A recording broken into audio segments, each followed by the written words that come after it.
I think we are few on the call, and this should take really fast, just 1 or 2 minutes. Just tell us where you're joining us from. Let's just do that in a minute. In a minute, let's just Babaka, where are you joining us from? Sonny, where are you joining us? Shagamu, you're welcome, Shagamu, Ogun State. Please, let's just do that really fast. I can see we have few on the call. I can see people on the call from Lagos. Adidas, you're welcome. Sunny Lagos, Lagos, Ogbomoso, Adedipo. Okay, okay.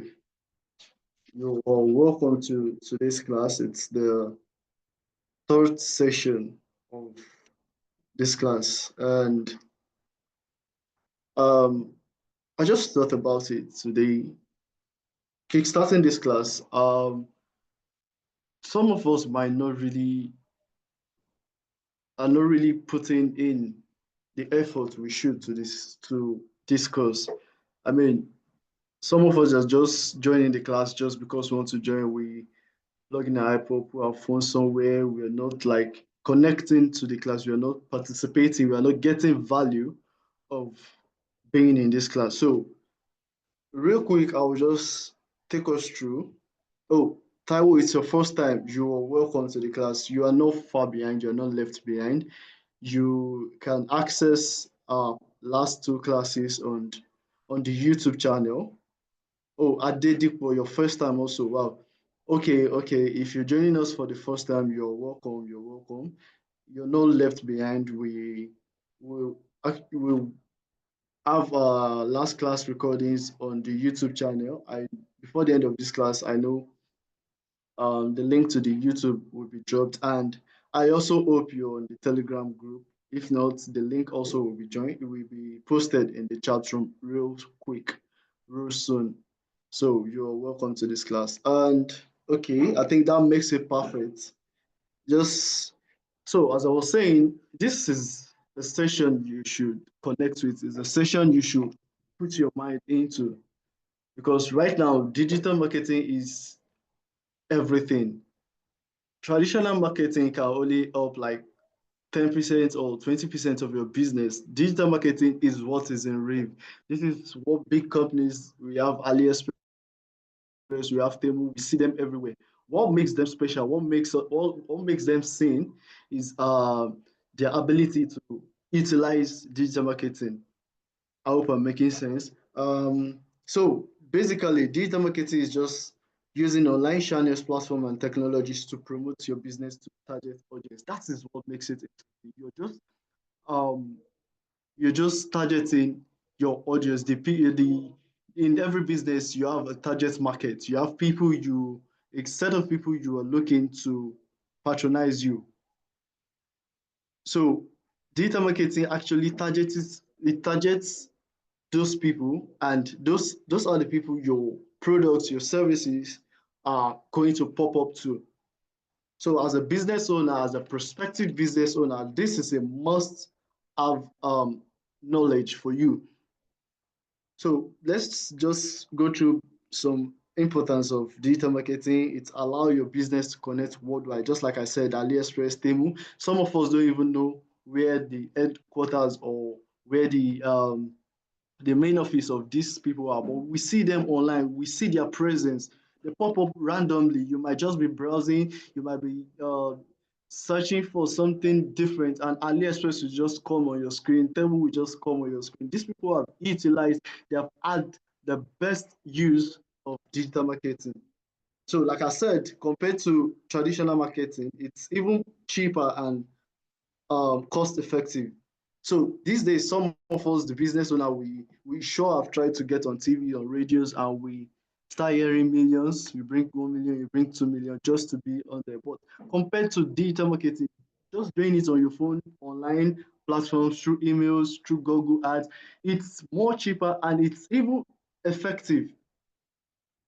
So another advantage of digital marketing is fosters two-way communication. So you're not just dumb to what um, your prospective audience, your prospective customers want. they send their request, they give you where your shortcoming, and you take it, you work on that, and it helps your business. And also your continuous online presence. That's what data marketing is all about. You are always there. You're sleeping on your bed, you're doing something else, but your business is in the face of your prospective customers. Even when you least expect, 1 a.m., 2 a.m., a random person browsing might just a business might just pop up and decide to patronize you. And also it operates around the clock. Yeah, basically that is just what I just said. And in view of today's topic, the big advantage of data marketing is it allows for business owner to track ROI, optimize campaign, and adjust strategy. So it helps you get you don't just, unlike traditional marketing where you just go out, you don't get replies, you don't get um, analytics of what you've done, you just hope blindly for people to come and patronize you. But using digital marketing, using Google Ads, using your online platforms, you get to see the amount of people that see your advertisement. You get to see the how good your ads have pushed. Maybe you're going to do more, maybe you're not going to do less. Actually, maybe you're going to keep at the pace of what you're doing, or you're going to do more. So digital marketing actually makes this easy for you. So now going to what we have. Our last class, we went through Google Shopping ads, where we're taking through how you put your stuff out, how you put your business, your services, how you get it out there.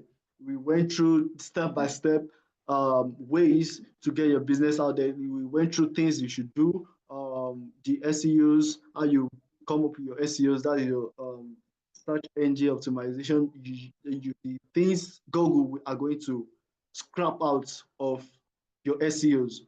So that's what we went through last class. You can get, for the new people joining us, the YouTube link have been posted in the chat room. Please do well to subscribe and check out the videos from the last class. Okay, for the last two classes, please. And the Telegram link is there also.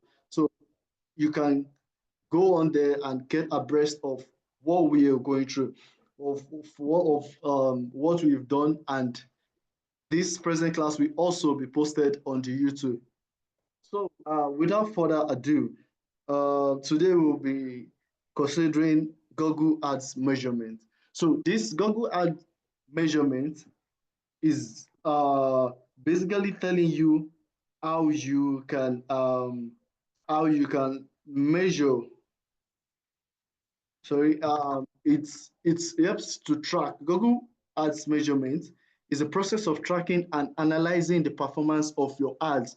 So last week we went to Google Shopping Ads, how you put it on. So how do you track it? How do you see the amount of people that view it? How do you see where they are viewing from? How do you see the age bracket of people viewing your ads? So that's just what we are going through today. Mr. Philip will be taking us through that. So you have to know, you have to have an analysis. You have to have the numbers, the locations. It will help you to develop your business, to help you to develop how you're going to push your ads going forward. So without wasting much of our time, Mr. Agbon Phillip will be taking us through how we can utilize Google tools for this.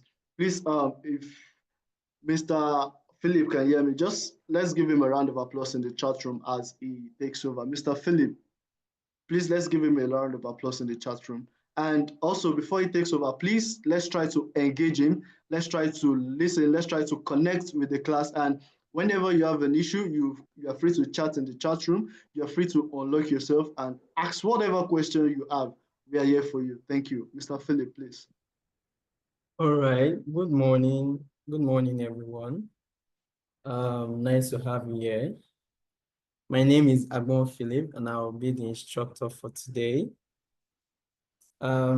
So today we'll be looking at Google Ads measurements. Although before we start that, I would like to hear some of your thoughts in the chat room. What are your expectations from the training today? What are some of the things you hope to learn? Let me get one or two comments to, kickstart the whole class.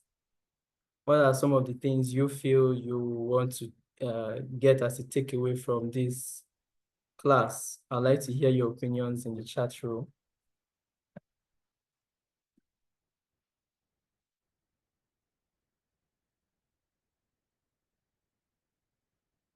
I'm still waiting. Ada, Adedipo, Bakari, Daniel, what are some of the things you expect to get from this class? Is there anything you hope to learn? Okay. And that says, I want to learn how to effectively utilize Google Ads and tracking. That's great. That's great. I want to learn how to sell my goods on Google Marketplace. Oh, that's great. That's wonderful. These are very good. These are very good answers. Okay, let's jump in. Let me see. I want to share my slide. Let me put it on presentation. Give me a minute.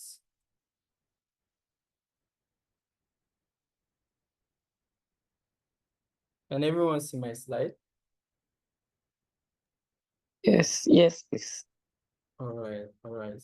So what we have here to learn today is Google Ads measurements.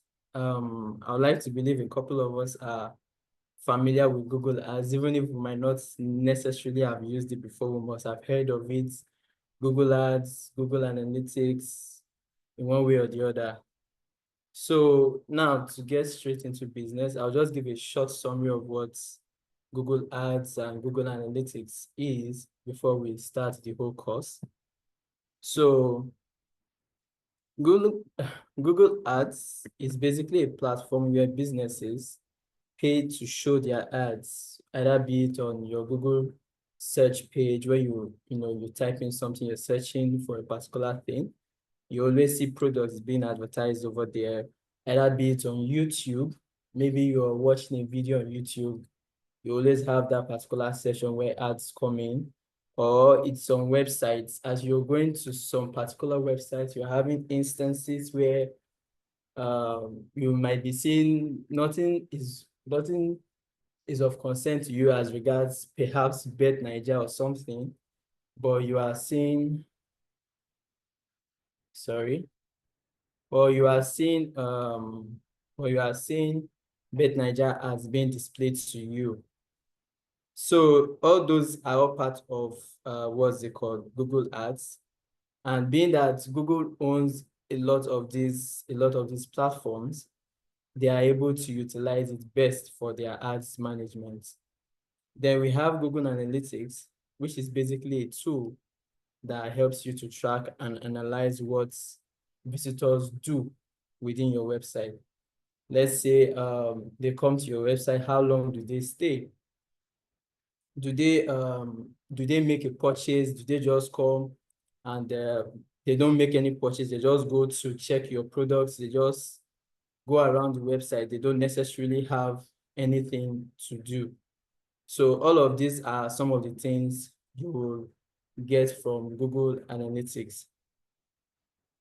Now, let's start the course. So an overview of Google Ads, I just mentioned, is an online advertising platform where businesses can create ads that appear in Google search results, websites, YouTube, and other partner sites. It allows advertisers to bid on keywords and show their ads to users searching for relevant products and services. So Google will show your ads to people that find what you are selling relevant. You cannot be looking for shoes and Google is showing you bags. So that is what Google does. They ensure that whatever you're searching for, the ads they display to you is of relevance to you. Now, Mojuwon. Sorry, Mr. Philip, please, can you have your slide on presentation mode, please? Thank you. Oh, sorry. All right. Is this better now?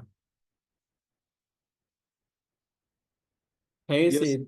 yes, it is. Yes, it is. Thank you. All right. So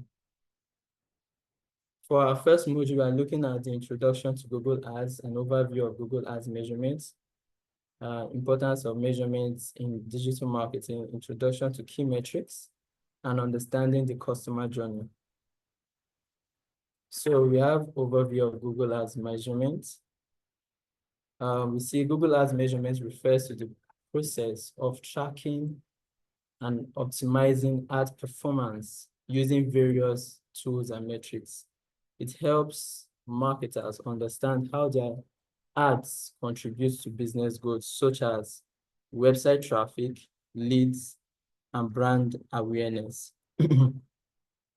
Now, this is basically an overview of Google Ads measurements. You need to know how exactly you need to track, you need to analyze a couple of these ads you do on Google. You need to know, okay, this ads I'm doing, is it bringing in conversion? Am I getting sales for this? You run ads, let's say you're selling bags, you run ads on Google. You need to know, okay, at the end of the day, am I making sales or am I just pouring money into Google's hands to use? So now we have key aspects of Google Ads measurements. We have collecting data from ad interactions, understanding user behavior and engagement, evaluating campaign effectiveness, optimizing ads, and making informed decisions for better ROI. So all these are key aspects of Google Ads measurement. You need to know, you need to collect data as regards your ads. You need to know, okay, what is working, what is not working. You also need to understand the user behavior and engagement. Sometimes you need to know, okay, the people who are coming to this website or people who click on these ads, what are their thought process before clicking it? And after they click, why did they buy? Why didn't they buy?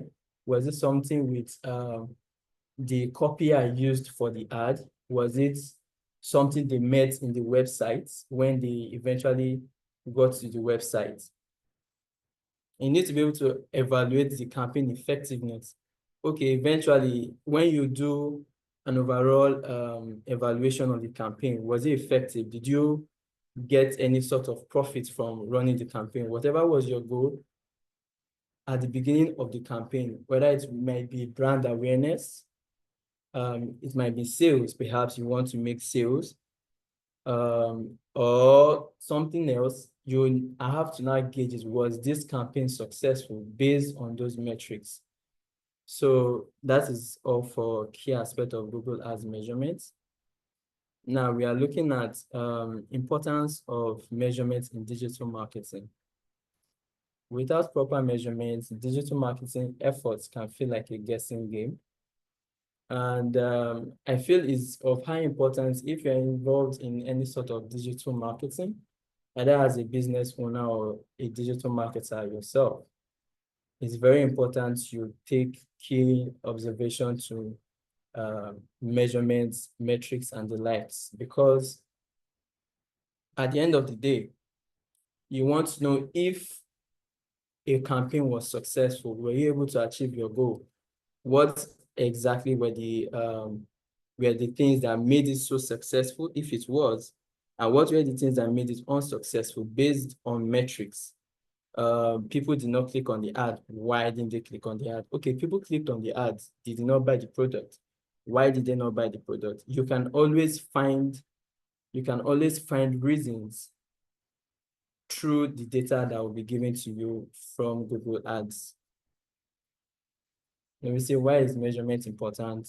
See, maximizes ROI, helps business spend their ad budget wisely by identifying what works. Back again to the bag example, you are selling bags, okay, no problems.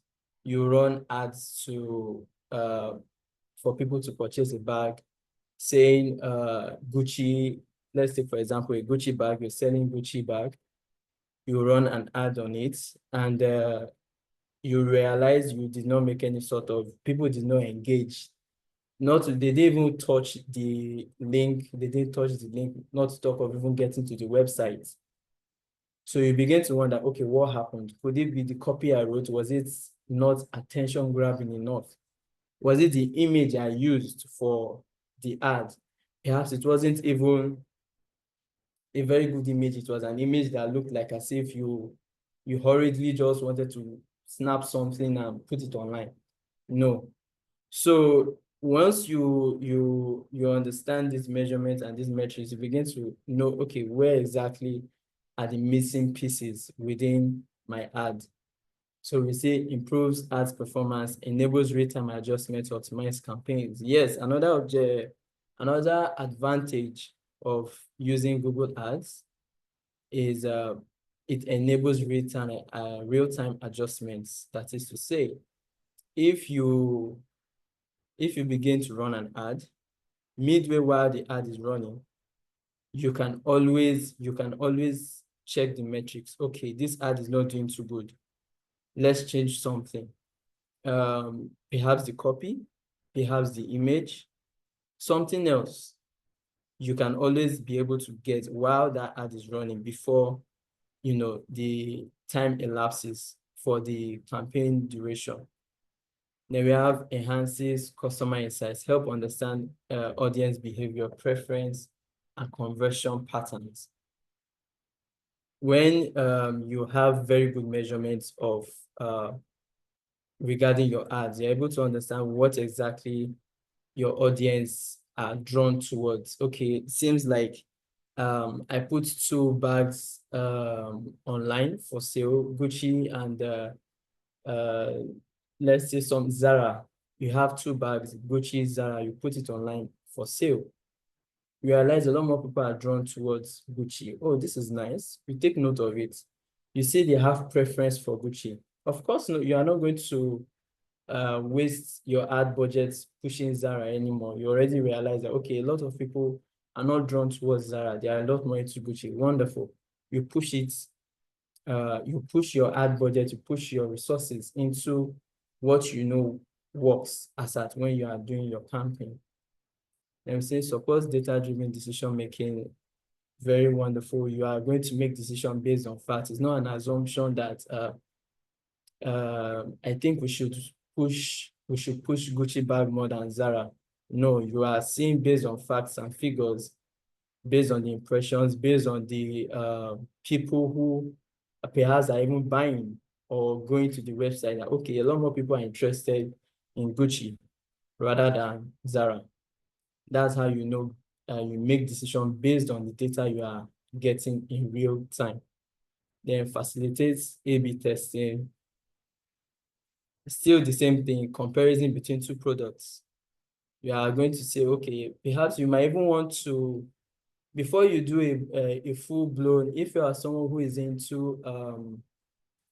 into products, you sell products, and perhaps you are the kind of person who does importation, you import goods and all of that. You might do a test run as regards those goods. Maybe you want to know what particular type of goods are of relevance to your target audience. You can always do A/B testing where you compare two products, use the same copy. Oh, 50% discount sales, all of that, you put that in the copy.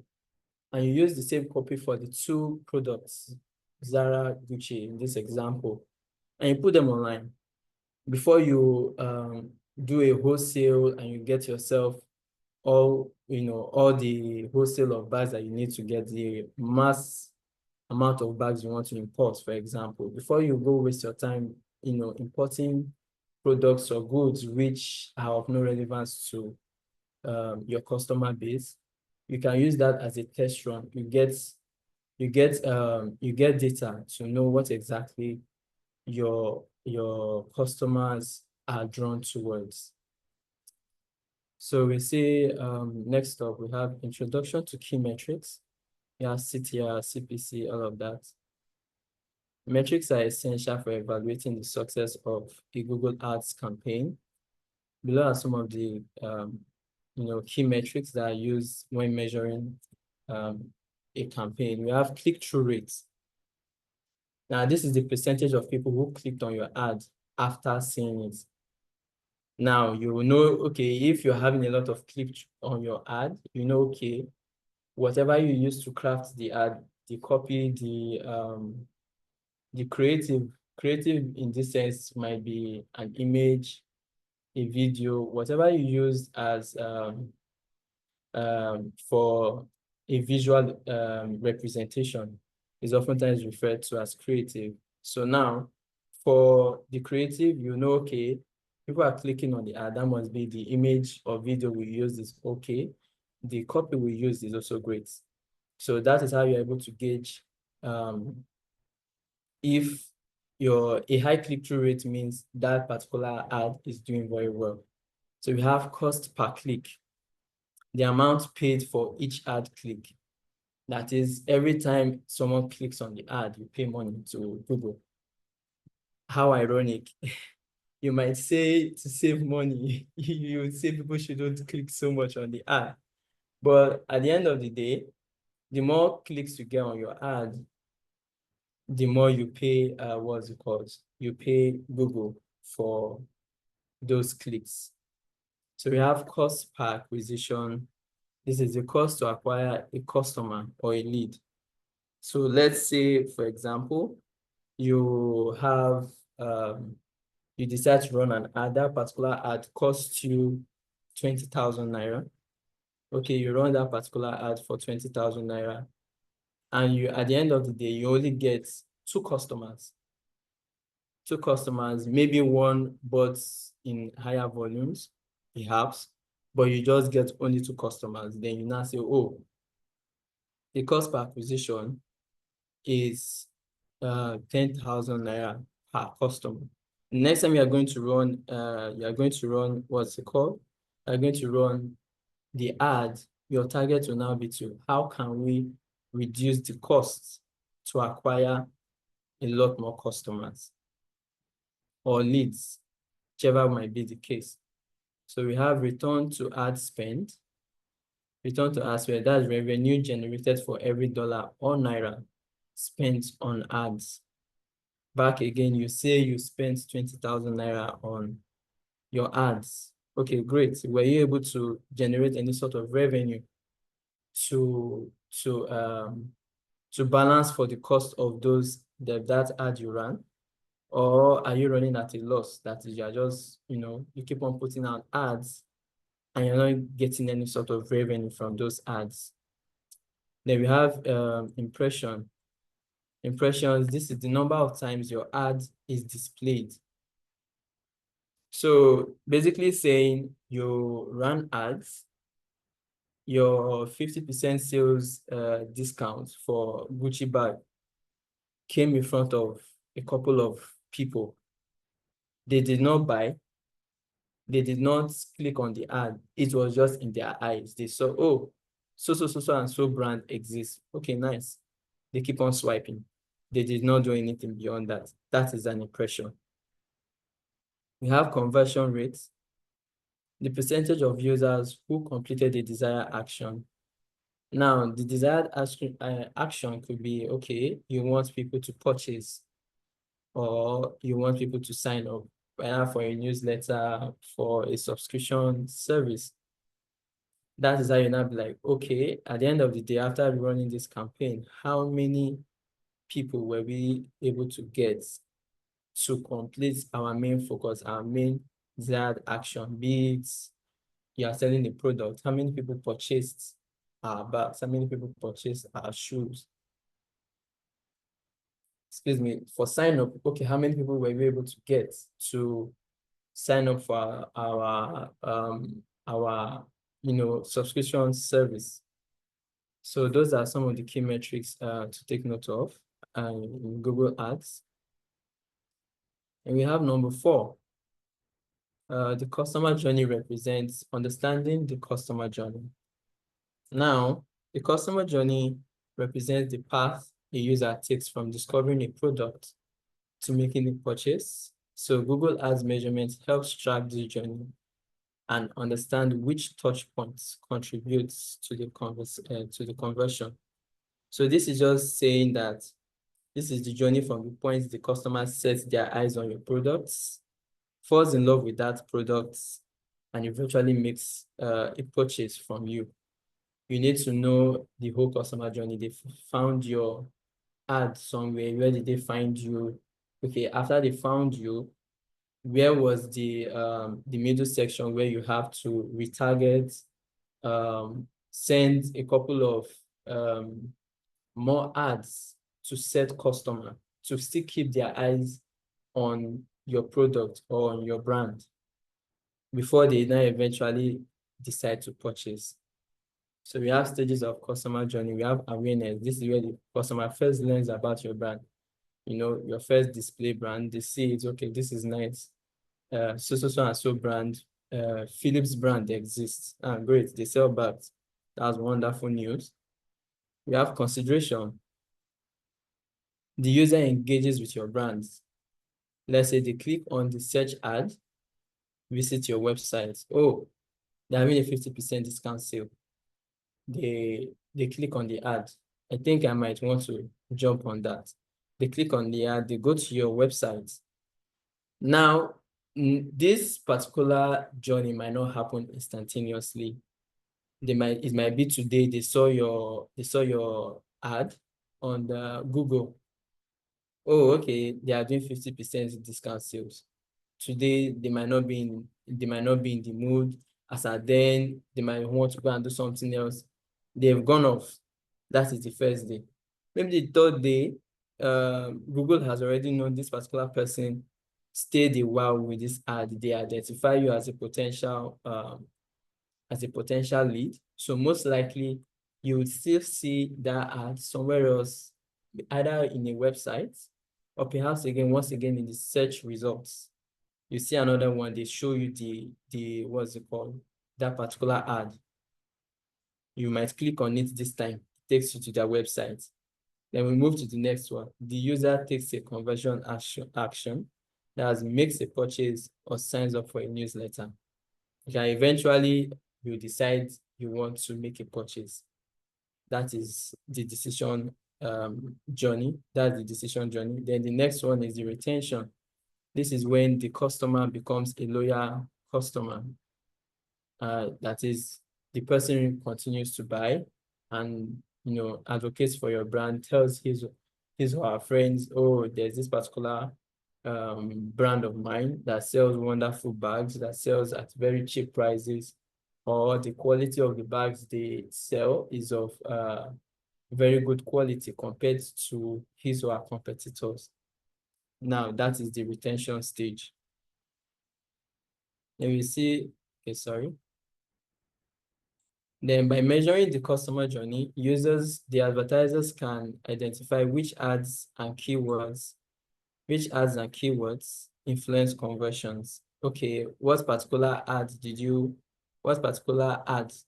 got the highest amount of views, that got the highest amount of reactions? What keywords did you include in your website? Or even within the ad that made it pop up to meet the right people.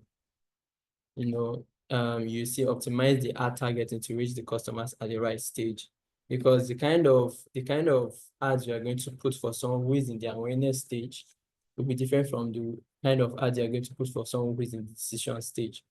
Who is the person in the decision stage is already aware of your brand. They already know what you're doing. They are aware of your website. They are not new to you. They are just trying to make a decision. Do we want to purchase or do we not want to purchase? Do we want to sign up or do we not want to sign up? The way you are going to craft an ad for that person is going to be different from someone who has no idea whether Philip brand exists. So that will, measuring the customer journey, you'll be able to tell how to go about that. Improves the user experience to increase engagement and sales.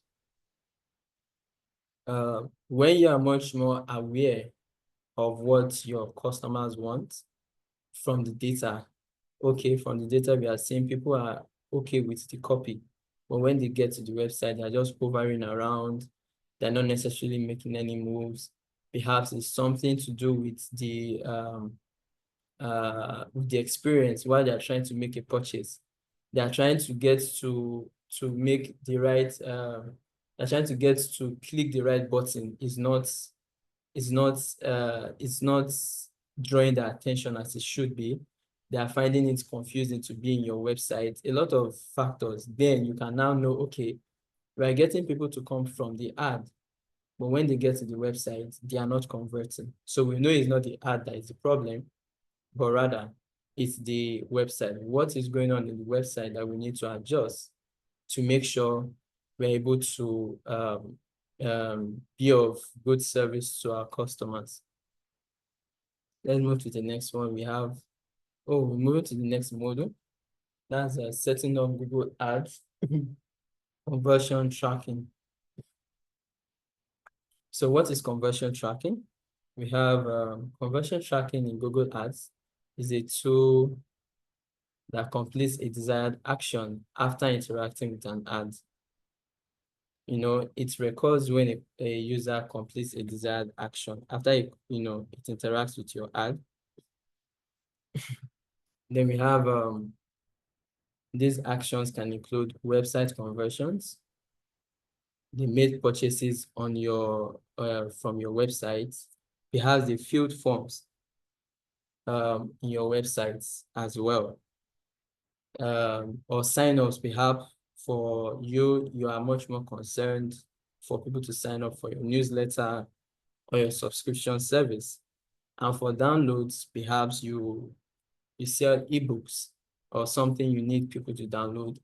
So what you consider a desired action, what you want to be the desired action for you can be customized by you. You'll be the one to set the parameter of what you feel you want the Google ad to track. And we have phone call conversions. This one, calls made from call extensions or call only ads. Maybe your ads, you are much more focused on getting calls. You don't want websites, you just want calls. App conversions, that is to say, maybe you're an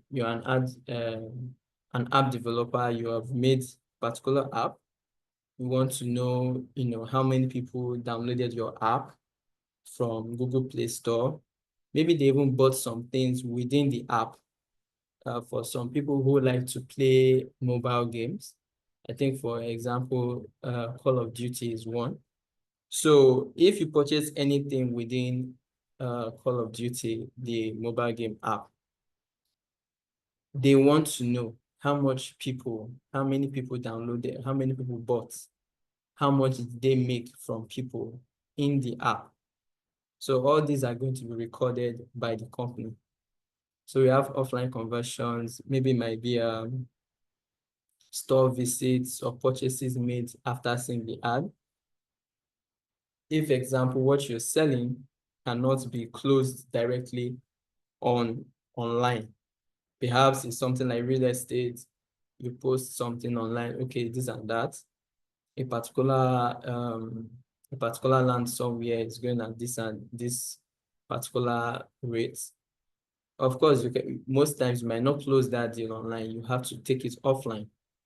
So all those are, some of the things you would like to track to make sure that you are able to know what is working, what is not working. So next up, why is it important? We have, it helps measure campaign effectiveness, helps determine which ads drive real business results. Are you just burning money? Are you just giving Google your money to use it to go and enjoy themselves? Or are you actually making relevant progress towards your key goals for your campaign? We are seeing optimizes ad spend. It helps identify high-performing ads and eliminates wasteful spending. Very good. Okay, for these ads, I've run a couple of ads now. Ads A, perhaps the copy, perhaps the image, perhaps the product itself that I am advertising is getting the eyes of the customers I want. You are able to know, okay, this particular one is working. this one is not working. Enables smart bidding. Google Ads uses conversion data to improve its bidding strategies. Because while you're running ads on Google, most times you're going to have to bid for the position of, the top section. If you want people to search bags, and you want your name to come up on top, or bags in Lagos, someone who sells bags in Lagos, and you want your website to come up on top, oftentimes you have to bid to get that spot. Perhaps you have to pay higher than some people, or maybe the way you even utilize SEO in your what's it called, in your websites can be another factor. We have enhances audience targeting, helps refine the audience segments based on conversion behavior. You're able to segmentize your audience. You're able to know, okay, this particular audience are drawn towards this particular product based on the conversion behavior. Please, is anyone still hearing me? Because I feel like I want to ensure I'm not just... Yes, we're hearing you. You're hearing me. All right, okay. All right, on to the next. Okay, this is setting up Google Ads conversion tracking. So unfortunately, I will not be able to do a live presentation or demonstration for this. I really wanted to, but we won't be able to do it as you have to create a Google Ads account. And for you to do that, not only do you have to have a dollar card, you also have to have some money you are willing to deposit immediately to run it. And since this is a demo, we won't be able to do that. But let me see if I can. Let me see, can I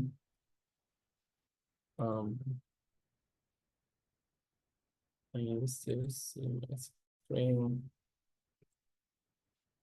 Can you still see my screen? Yes. You can see me. Okay, let me show you an example. If you want to create a Google Ads account, you simply come to ad.google.com. I will also put that in the chat section as one of the tools you need. Oh.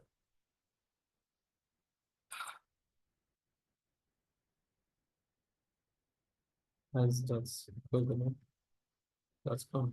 Okay. Okay, beautiful.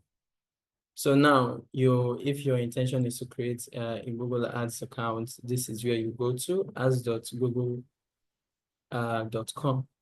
This is where you come to. You can see they're already presenting an offer, Sorry, we for... can't see, Mr. Philip, we are only seeing your PowerPoint. We're not seeing the browser. Maybe you should. Oh, you're not seeing the browser. Really? Yes, Okay. I only see your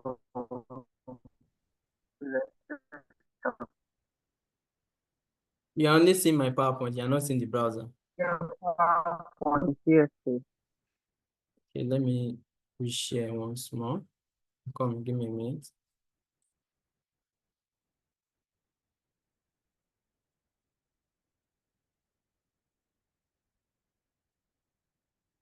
Can you see it now? Yes. Yes, You we can can. see it. You Yes, can see it now. yes. Okay, so once again, when you're trying to create your Google Ads account, you would come to, let me just do it all over again. You come to ads.google.com. You want to create a Google Ads account, you come here. It takes you to their main page. You see all they have to offer. You see, choose your offer and get $900 in ad credits. So basically, since Google is more of an advertising agency or company, they are much more focused on you getting started on their campaigns a lot more. So let's say, for you can see the offer, you're saying you have to, spend $300 with Google Ads to get this and that. But let's even say, for example, we want to just sign in. A new person, you just want to sign in. You click on sign in. Let's see.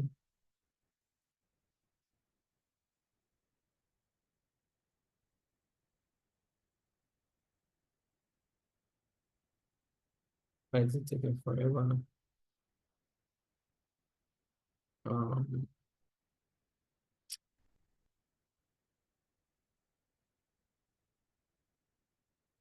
My network is a bit shaky.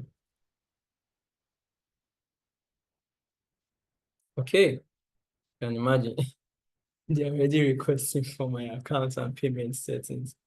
So this is probably the big the hiccup that is preventing the live demonstration, as you have to, your country, the offer code, if assuming you clicked on any of those offers they presented in the homepage, you put that in, you put your payment method and all of that, you see payment setting. So all of these are the things you are going to have to face once you want to do the Google Ads. And unfortunately, taking notes, you can't use your Naira card for this particular action. You have to use a dollar card. While that might seem to scare a lot of people, it's not so difficult. A lot of fintech organizations offer virtual dollar cards. So if you really do want to involve yourself in the Google Ads experience, it's very easy. You can easily find a lot of fintech organizations that are offering virtual dollar cards. Once you have that, you come here, then you add the card. Once it confirms the card and everything's all set, you click submit and it should immediately create your account for you. Now, let me go back to the slides. Let me see.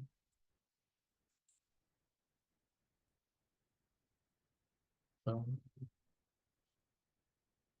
you still see, or can you still see what's on my screen? What are you seeing on my screen? Sorry. You can see your browser. You can see some of my browser. I have to come in. Share. Let's see. So, okay, now you should be seeing the slides now. Yes, we can. All right. So, back again, we won't be able to do a thorough live demonstration for the Google Ads account creation, but it's pretty straightforward. Once you have your what's it called? You have your cards ready. Your card, that's your dollar card ready. And you have some amount of money you're willing to deposit. I think the minimum they stated was about $10, $15, and you're ready to do your ads campaign.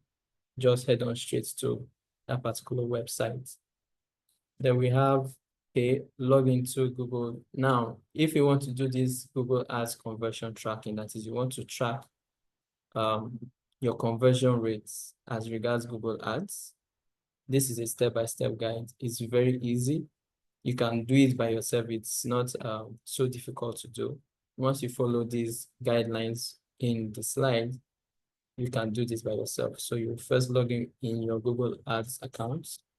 Once that's your Google Ads account is all sorted out, you click on Tools and Settings. Then you select the conversions. Once you select conversions, you now click New Conversion Action. Then you choose the type of conversion you want to track. Is it a website conversion? Is it a phone call? Is it offline? Once you pick that, you have set up your conversion details, the name of the conversion, you name it.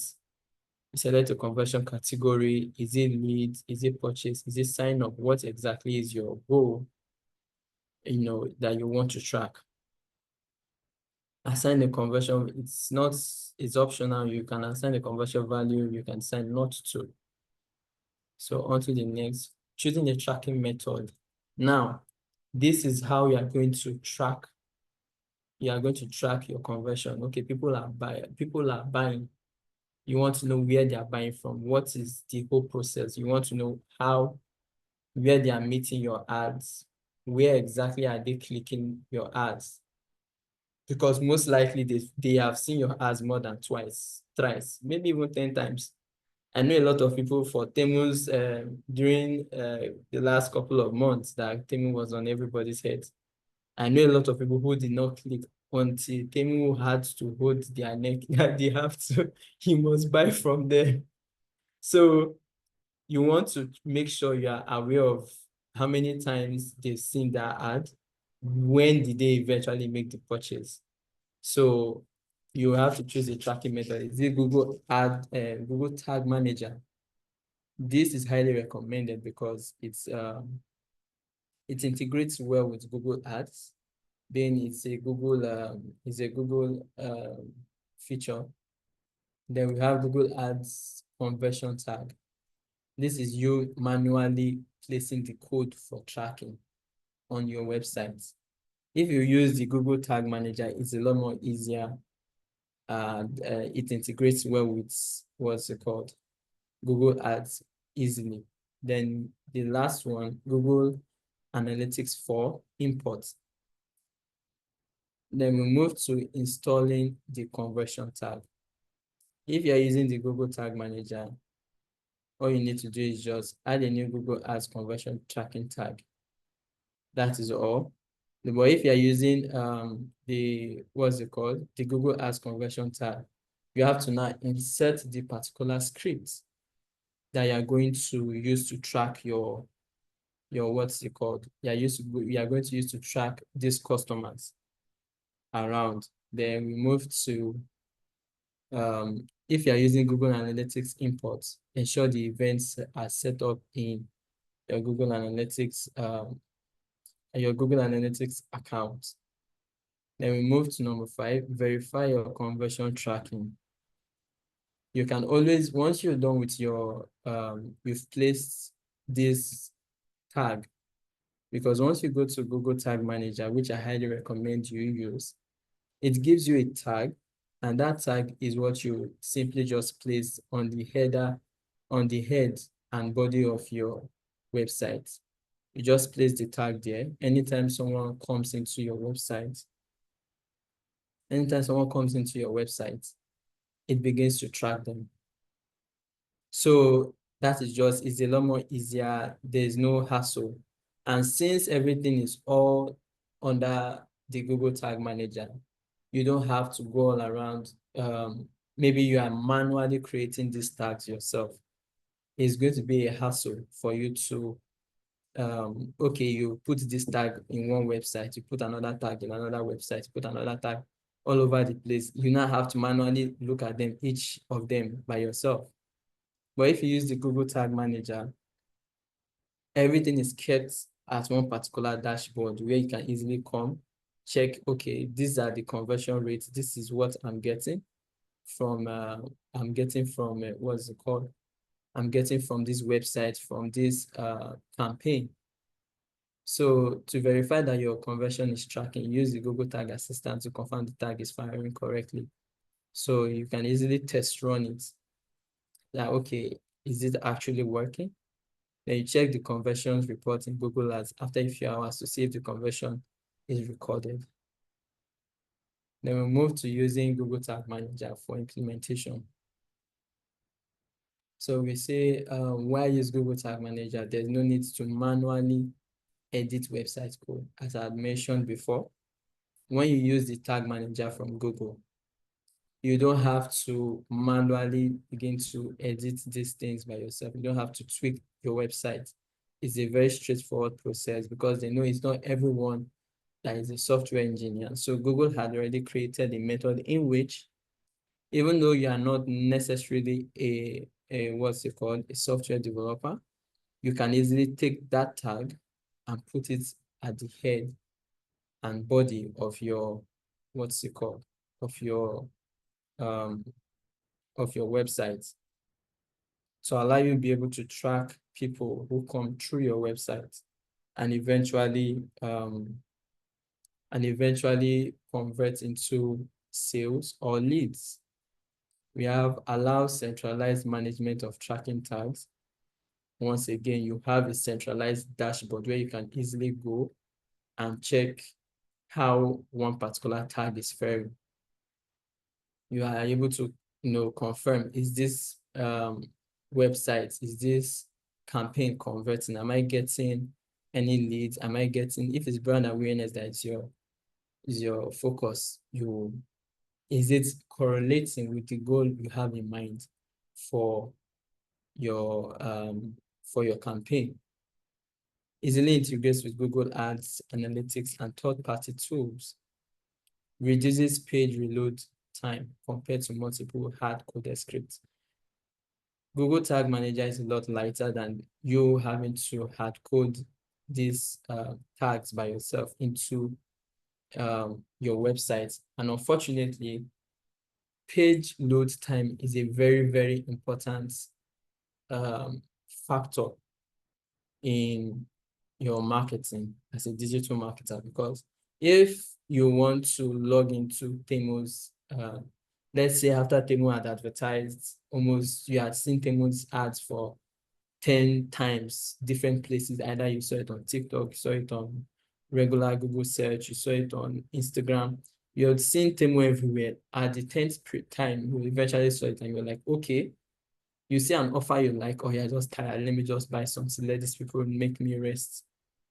You click on the link, it directs you to Temu's website, and you realize the website is still loading.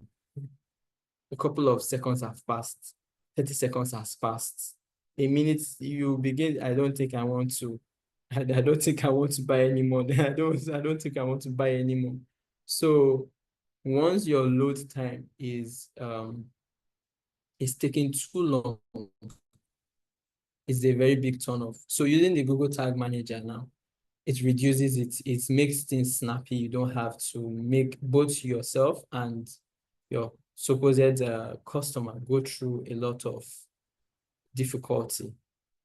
So we have steps to implement conversion tracking using Google Tag Manager. First things first, once again, once your Google Ads account is set up, a lot of these things are easy. You just have to first, primarily, you have to set up the Google account and the Google Ads account. So once that is set up, you go to your Google Tag Manager, click on a new tag. Once you get a new tag, you select Google Ads Conversion Tracking as the tag type. That is, your purpose for doing the tag is for Google Ads Conversion Tracking. Then you enter the conversion ID and the conversion label copied from Google Ads, because once again, this is why having your own Google Ads account is important. Once you're able to get that from Google Ads, you now include it in this conversion ID, conversion label. That's how you will now be able to track. You'll be able to track your conversion. Say set trigger to fire when a customer completes a desired action. So you have to set the trigger. What is going to be the trigger for you? Is it when someone fills a form? If you're trying to gather data, is it when someone clicks a button? That button could be a buy button. Someone has been going through the website and all of this and all of that. He decides he wants to buy. Immediately he clicks on the icon that says buy or purchase or whatever you put as your red button. He clicks on it, that immediately converts, it triggers and lets the manager know that, okay, this is one. Then you click save and publish. After that, you test the setup to ensure that it's not just you did not waste your time with all of that to test, okay, everything is working fine and perfectly. Let's move to the next slide. We have offline conversion tracking. What is offline conversion tracking? This allows business to measure conversions that happen outside their website or app. Wonderful. This is when you are looking at things from, once again, like the real estate example I had mentioned before. Let's say you most likely will not finally close a real estate deal from just your ads, compared to if you are selling bags. You can convince someone to buy a bag, via ads, eventually gets your website, sees the bag. Okay, I think I can afford it, clicks on it, buys it, gets it. You can't do real estate like that. You have to eventually meet physically. So this is where the online conversion tracking comes in. That is one example. It could also be perhaps you are the kind of person, I know people who, if you are someone who is into technology now, you fancy tech, you say you want to purchase a mobile device. Okay. You see a particular brand that advertises for a particular phone you might have in your mind. Let's say Samsung. Oh, you see the Samsung, makes a lot of sense. But you decide not to purchase online. You are like, you text the number, you reach out to the person. Perhaps you click the ad, it takes you to their website, if they have a website, or if it's or if it's social, any social platform it takes you to. Oh, you now DM them, okay, I want to buy this and this Samsung device. Where is your shop? I want to come and purchase it. Now, that is a physical purchase. You've left, it was gotten from an online ad, or eventually you're going to have to close the deal physically. So we have phone call bookings, service inquiries, CRM-based sales tracked from an ad interaction. So now, how to set up this offline conversion tracking? You have to enable it on your Google Ads account. You enable it. Once you've enabled it, you collect the user click data. You should be able to get that on your Google Ads account. You'll be able to get the data from that user. Then you now store that ID, the Google Click ID, when the user clicks on that ad. When you now match it with the online actions, okay, you now import the conversion data into Google Ads. Let's say you eventually, the person who wants to buy the mobile device. Hello, Philip. Yes, can you hear me? Yes, please put your your slide on On presentation mode. presentation Thank mode. you. I keep forgetting, sorry. So can you see better now? Okay, so we have Yes, that's fine. all right, so we have upload offline conversions. You now upload the offline conversions. Okay, so and so Benga reached out to me via ad, but has purchased physically. You import that into your Google Ads dashboard. So on to the next, benefits of offline conversion tracking. We have measures the full impact of digital ads on offline sales. You'll be able to know, okay, is this online digital advertisement working out for this business? Is it having some sort of impact? Okay, say for real estate now, I use as an example. We are pouring money into ads. Are we actually getting sales from those ads, or do we have to just go back to the traditional way? Or the one for gadgets as well, we are pouring money into these ads, how much of a difference are we getting? We will be able to measure that. Health business with long sales cycle, real estate, as I mentioned before, B2B, wonderful. Enables accurate revenue tracking from online to offline interaction. We are able to track your revenue from the online perspective to the offline. We'll move to module 3, understanding key measurement tools. So let's see, first one, Google Ads reports and insights. What are Google Ads reports? So Google Ads provides built-in reporting tools that help advertisers monitor campaign performance, measure success, and optimize ad spend. These reports offer insights into clicks, impressions, conversions, and all of this. Basically, long story short, is giving you a report. Is making you know, okay, as regards this campaign you ran, this is what happened. you are able to measure your success. Was this a successful campaign? Did you hit your initial target that you had set from the beginning of the campaign? Did you optimize your ad spend? That's where the what's it called? The revenue, what's it called?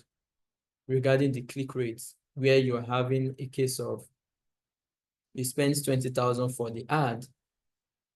Did you get enough people to come via that ad, or are you just burning money?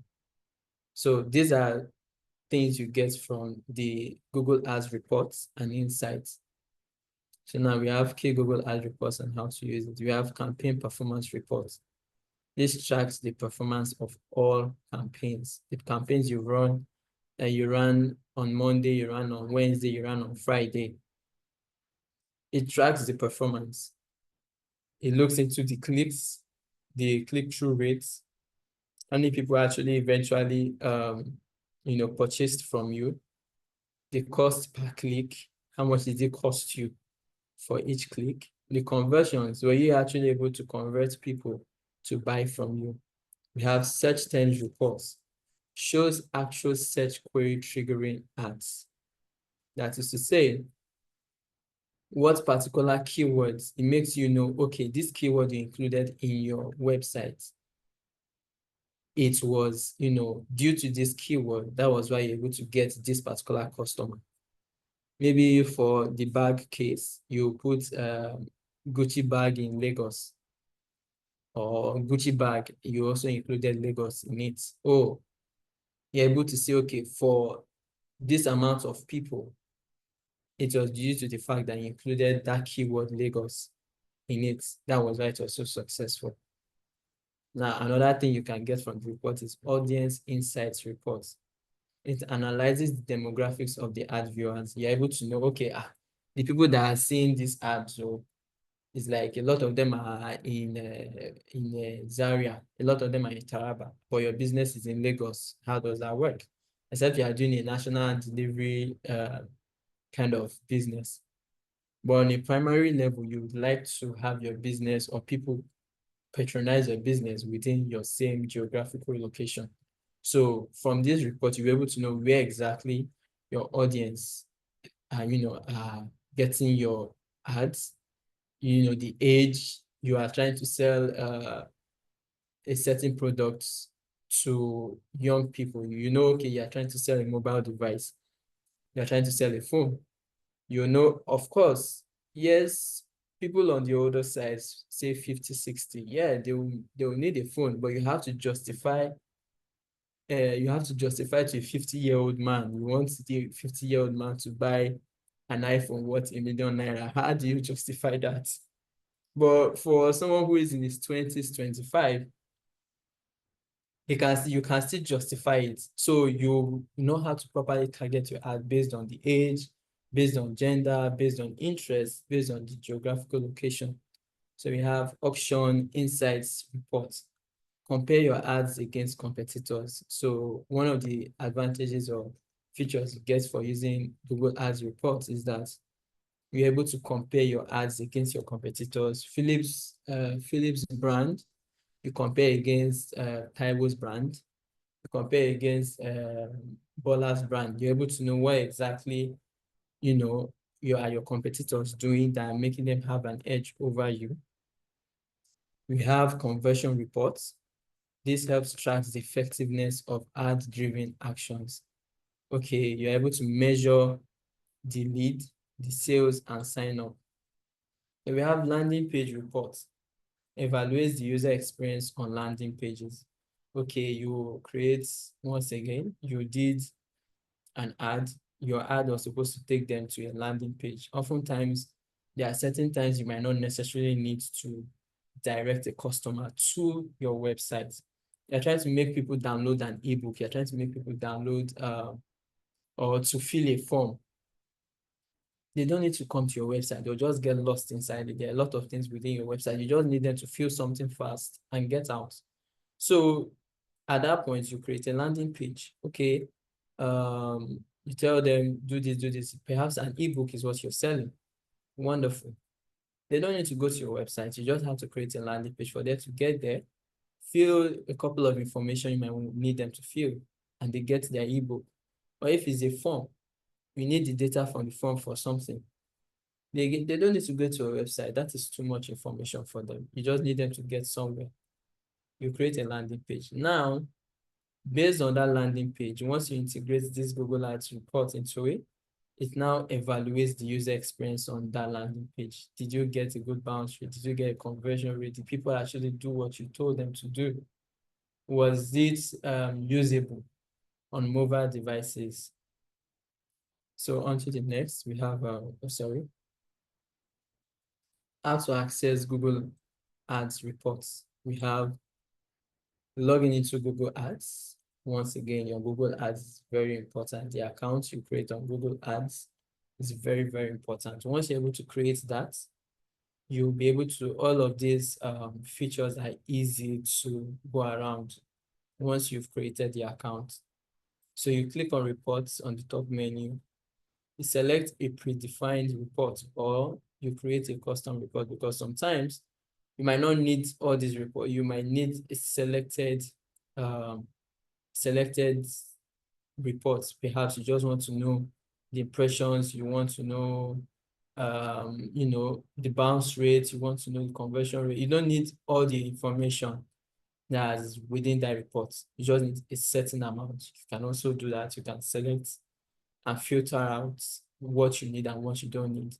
Then from there, you just export it, either as CSV or Google Sheets or whatever, for your own personal analysis.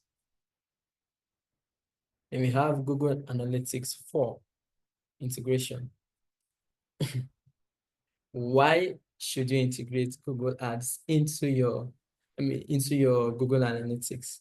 So we are seeing Google Analytics provides deeper insights into user behavior beyond just Google Ads. Helps advertisers understand how users engage with their website before and after clicking on your ad. So it just basically means it connects the website data with Google Ads for a better insight. You're able to get more information regarding your ad. Now we have benefits of integrating. We have tracks cross-platform behavior, monitors users' web, monitors users' web and mobile apps. That is where the cookies that you allow comes in. If you go to a new website, you always see that pop up. Will you allow cookies? Yes, allow. No, don't allow. This and that. Now, you allowing cookies, would make them be able to, it enables Google be able to track your data across the web.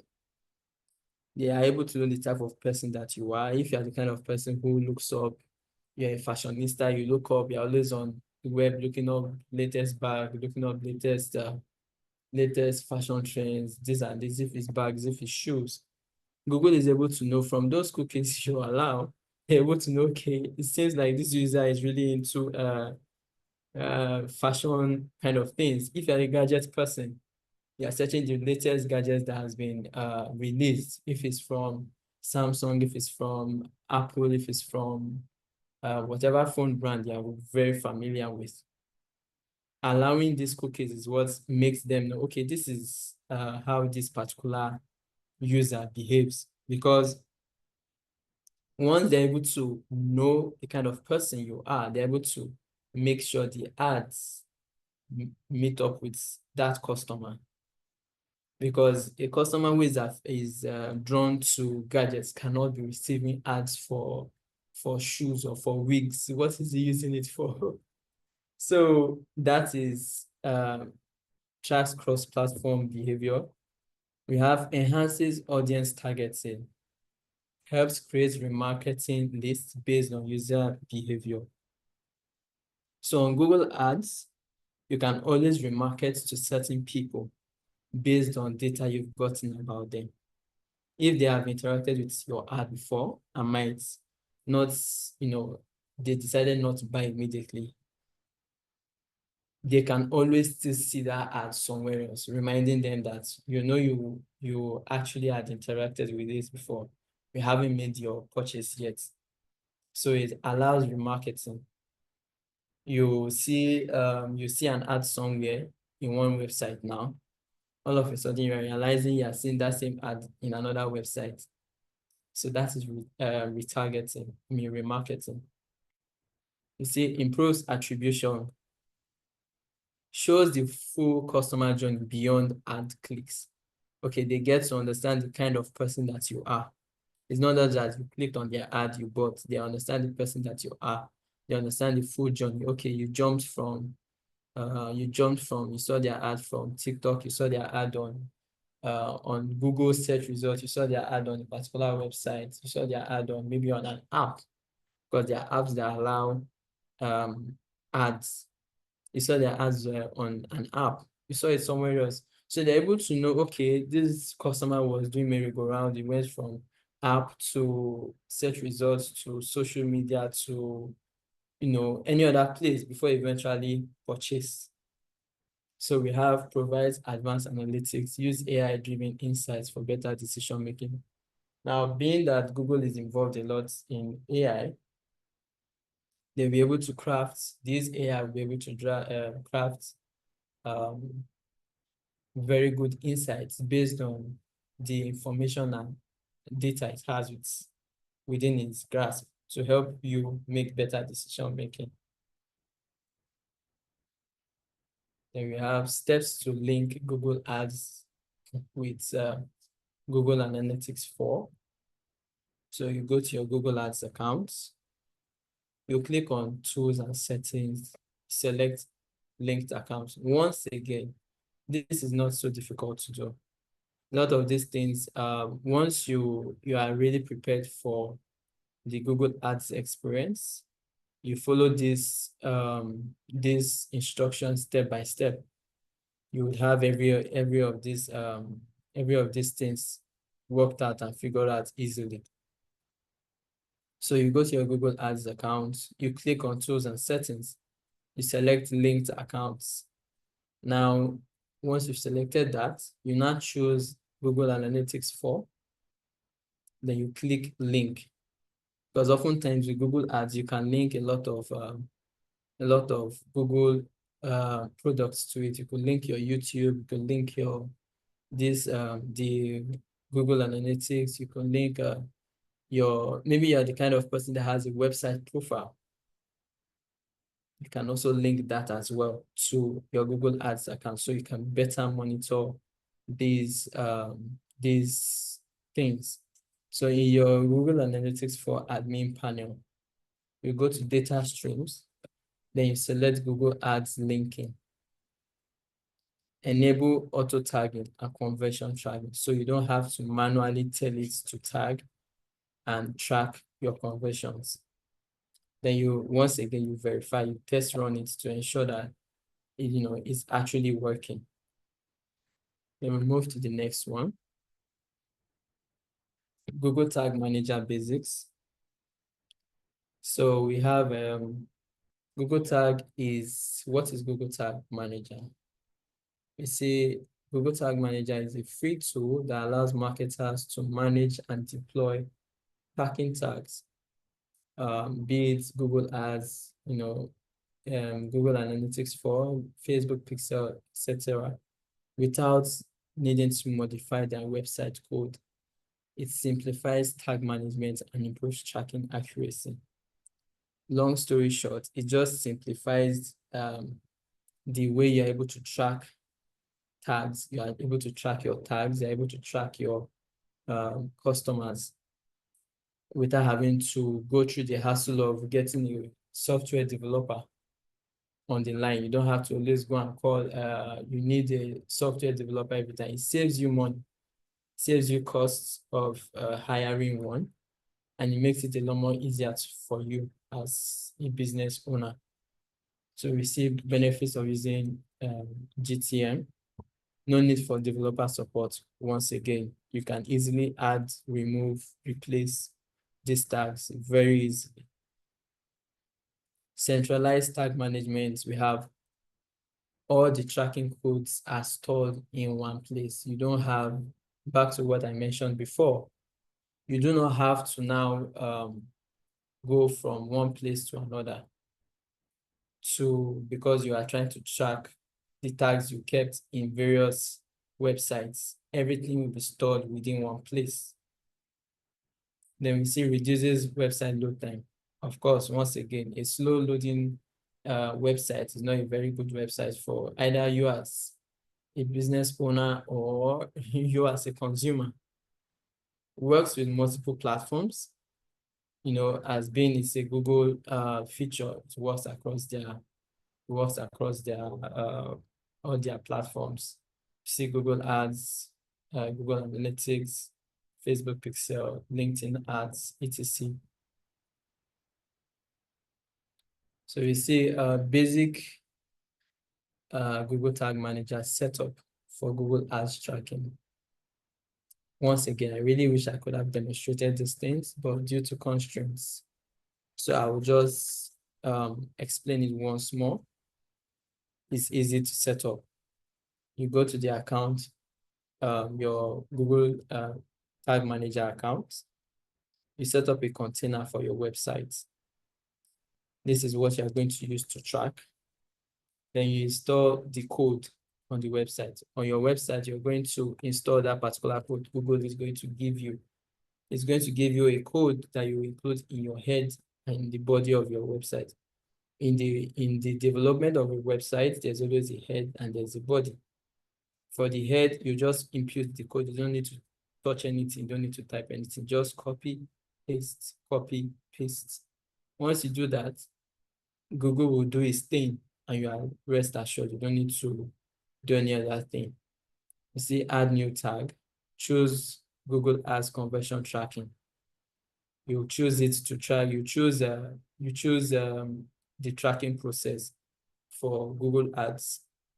Then you configure the trigger. Once again, you test run to ensure that it's working perfectly. Then finally, you publish this thing, you publish it. Let's see.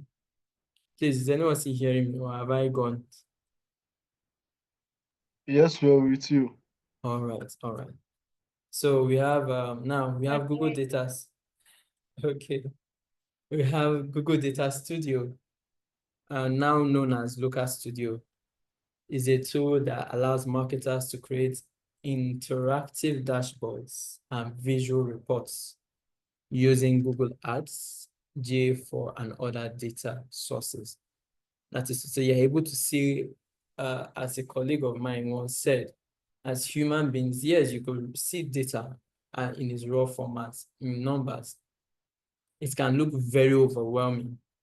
But once you translate that into a visual representation, not only is it pleasing to the eye, because as humans, you're actually drawn to visual content, but also it's a lot more easy to understand. So we have why use Google Data Studio. You see real-time reporting. The data updates automatically once you integrate this studio with your Google Ads. As your people keep coming into your website and people convert, okay, this person came from an ad, got to the website, he or she bought a bag, stepped out, okay, it records that. If it's a pie chart, excuse me, if it's a pie chart, you see the progress. If it's bar chart, you see the progress. You have customizable dashboards. See, it tailors reports to business needs. The reports will be tailored to your business needs. You will be the one that will customize what you need. If you don't need certain features, you don't have to have all of them. What is of concern to you is what you would put into consideration. You see, easy data integration connects easily to all of Google's platforms. Better decision making. So it provides visual insights for quick analysis. You're able to see you want to know am I doing well or am I not doing well? Once you see perhaps a pie chart, blue is an indication of doing well, red is not. You see a lot of red to blue. Nobody needs to, inform you that you are doing poorly. You are getting low amount of what's it called? No amount of conversion. If you see blue higher than red, it's a no-brainer. You already know, okay. You might not even necessarily even see the figures. You don't even need to see you just need to know, okay, am I doing well or am I doing poorly? These visual representations make it a lot more easier for you. Next up, we have steps to create a Google Ads dashboard in Data Studio. First things first, the account is key. Once you have that settled, you go to the Google Data Studio, you click on create reports. Then it needs to have the data that is going to create a report on top. That is where you integrate you put in the data sources. Is it Google Ads? Is it from the Google Analytics? Is it from Google Sheets? Perhaps you already have what you want to represent visually as a sheet. So you come into, you import it for it to convert to a visual representation. If it's on ads, you want to know, perhaps you want to know the impressions to people that actually clicked. People are seeing it, yes, but are they clicking the ad? You want to know. All of this, you can put it into visual representation. We have select visualization elements. Once again, you pick what you want. Is it bar charts? Is it tables? Is it geomaps? You want to know, okay, how much, where am I selling? If you are doing an online business, obviously, most times you are not constrained by location. You want to know, okay, I have a business in Nigeria. Where am I having the highest amount of purchase from? Is it at Ibadan? Is it at Lagos? Is it at Taraba? Is it at Abuja? You want to know. So this will help you create a visualization. It's good. It will make you know, okay, based on geolocation and all, you're having higher sales here in Ibadan than Lagos, than Taraba, than this and that. So we have number 4, apply filters and these ranges. You will now filter out what you want, what you do not want. Remove it, add it, put the date range. It's not since you have been in business you want to know, you want to create a report for, perhaps it's just a report for 3 months, it's a report for 6 months, it's a report for a year. You want to see how much progress you've made over the past year. Have your, what's it called? Have your click-through rates perhaps gotten better? Has your copy gotten better? Has your conversion gotten better? Those are things you might want to take note of. So you pick the range of when you want to check. So we have share and automate reports for clients or team.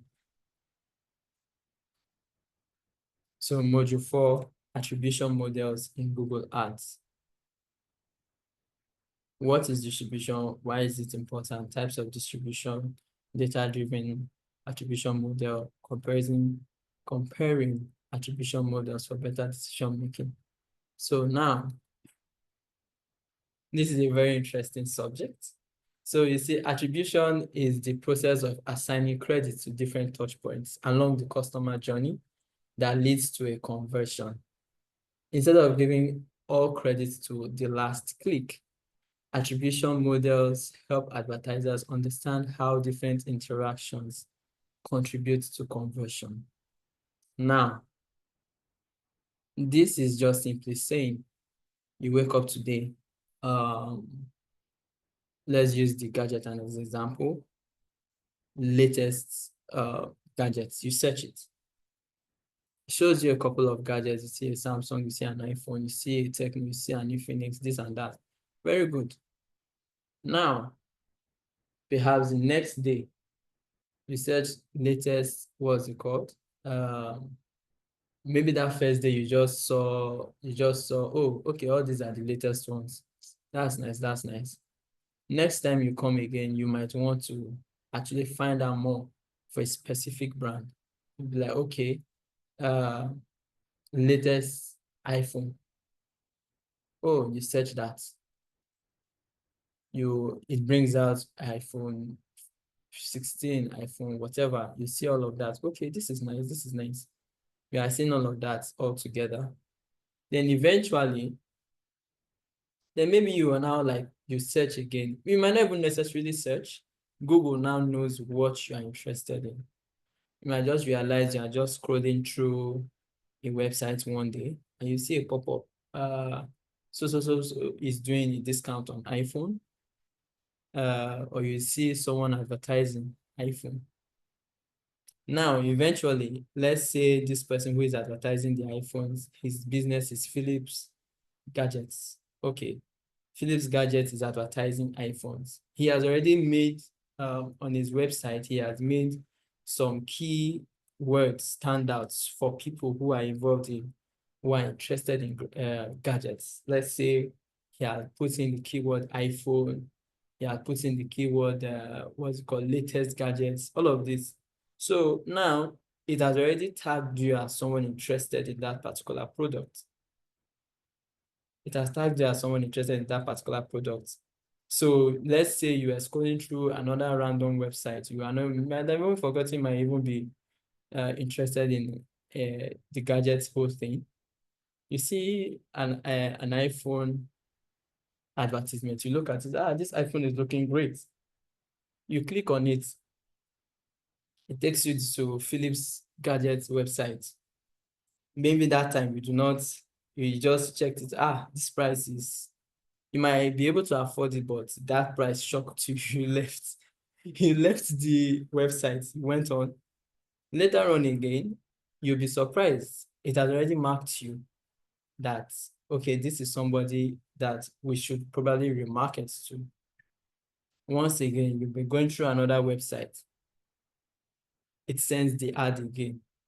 Eventually, when you do buy, maybe it might not be on that website. Maybe it might just be you scrolling through Instagram, somewhere else. But eventually, when you do make the purchase, this attribution is saying is not going to give credit to that last point that you made that purchase from. Let's say you decide to purchase from Instagram, for example.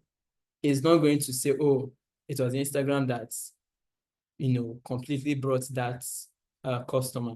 What about the first time you searched the latest gadget, the time you searched the latest iPhone, the time you were interacting on a website that you just, this iPhone looks great, you clicked on it. Some other time you might have interacted on another place. So it takes into consideration all this journey to the eventual point where you do purchase it. So that is what attribution is about. Then we have, why is attribution important? We have, it optimizes ad spend. It helps marketers allocate budget to the most effective touch points. So if the Philips Gadget realizes, okay, a lot more people are coming to my website from maybe from random sites that they are seeing my ads on. He's going to know, okay, he can see a lot more people are coming from random websites. He doesn't need to focus so much resources on the search results pop-up. He could still involve himself in it, but now he knows where exactly he needs to put much more effort into. We have improved bidding strategies. Now you're able to bid better. If perhaps you are the one that search results is where you get your sales from, or your leads, you'll be able to know that, okay, I have to bid better for search results compared to perhaps appearing on people's websites randomly. We see enhances audience insights, shows how customers interact with ads before converting. So you're able to know what your customer was doing before your ad. Okay, this person that purchased the iPhone 16 or the iPhone whatever, you're able to know that, okay, he had already searched for the latest gadgets beforehand. He had done a couple of things beforehand that he wants to search for. So you're able to know, okay, what exactly is working, what is not working. We have reduces bias in reporting, moves beyond last click bias to a complete view of the user journey. He moves from point A to point B to C to D before eventually deciding to purchase. And we see how attribution works in Google Ads. Exactly what I explained. Best running shoe, clicks on the display ad. Few days later, searches Nike or Adidas running shoes, clicks on the search ad. Finally, the Google Nike running shoes discount. You see, all in all, it makes sure that everything is put into consideration. You did not just appear on the website from nowhere. Something prompted you to one place, to another place, to another place before getting on that website. So it takes into consideration all of those things. So types of attribution models in Google. We have last click. This is oftentimes the default. This is when people just assign 100% of the credit to the last touch point before conversion. If it's from randomly appearing in random websites, we say, okay, it's like random website is the way. But it's not the most effective way of making proper campaign decisions. We have the first click. That's when you assign 100% of the credit to the first touch point. That is, okay, this person first got in contact with us from searching best gadgets in 2025. That is it. So, but this is oftentimes best for brand awareness campaign. Oh, you want them to know that, okay, Philips Gadgets sells the best gadgets for 2025. He sells the latest gadgets. You will just want people to know that you are alive, you are somewhere in Nigeria. So now linear is, it distributes the credit equally across all touch points. Now it says, okay, we credit the fact that you first searched best gadgets, moved to best iPhone, moved to, we are showing up on a random website, we moved to somewhere else, a lot of stories before eventually getting to the purchase. So it takes into consideration each and every one of those touch points. We have time decay, gives more credit to the recent touch points, less to earlier ones. So maybe it gives more credit to, maybe you have, or that customer had 5 to 6 touch points, came from here to here to here before eventually making purchase on the 6th one. So for the past 2, 3 touch points, you pay more attention and credit to them compared to the first 2. Position-based U-shapes, this one assigns 40% credit to the first and last touch points, then 20% to others in between. Data-driven attribution uses machine learning to assign credits based on actual conversion data. Advanced advertisers this is basically for advertisers who are looking for a high amount of accuracy and automation. So we have DDA. This is a data-driven attribution. This is a machine learning model that evaluates past evaluation data to determine how much credit each touch point deserves. Okay, you are now going to use machine learning to determine, okay, amongst all of these touch points, which particular one deserves a lot of credit based on based on the data that you are seeing. So instead of using predefined rules, DDA learns from user behavior to provide the most accurate attribution. So now it's not going to be like, okay, based on this user behavior, we're able to, the machine learning is going to be able to know that, okay, this is most likely the best touch points to accredit or to give a lot of credit to give a lot of emphasis to. So how GTA works: analyzes thousands of conversion patterns, assigns weights to touch points based on actual impact on conversion, adjusts automatically as data evolves. Benefits of data-driven attribution model: more accurate credit assignment. You're able to get real user data and not just assumptions. You're able to know that, okay, this is exactly what is happening and this is what is not happening. Better bidding optimization, just like we had said before, you're able to know, okay, where am I going to put in my money? Where am I going to put in my money?